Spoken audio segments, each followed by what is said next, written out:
প্রিয় দর্শক, কীভাবে ফাস্টন ক্যাপচার স্ক্রিন রেকর্ডার ব্যবহার করে আপনারা ভিডিও থেকে অডিও কনভার্ট করবেন। এখান থেকে আপনাকে প্রথমে ওপেন করতে হবে ফাস্টন ক্যাপচার। তো দেখেন এখানে আমার ফাস্টন ক্যাপচার আছে, এটা আমি প্রথমে ওপেন করে নিলাম। ওপেন করার পর এখান থেকে এখানে দেখতে পাচ্ছেন, এখানে এই যে এই ভিডিও আইকনটা দেখতে পাচ্ছেন, এটার উপর একটা ক্লিক করবেন। ক্লিক করার পর এখানে দেখতে পাচ্ছেন এই যে এই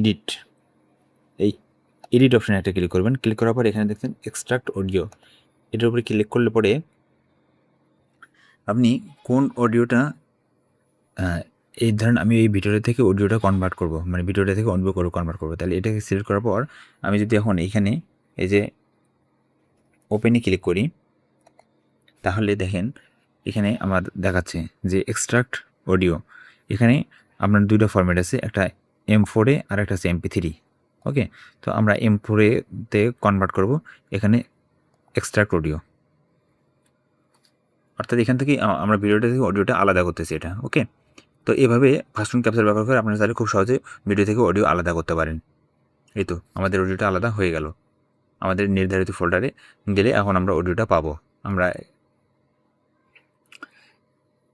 এই তো এই ফোল্ডারে আছে আমাদের।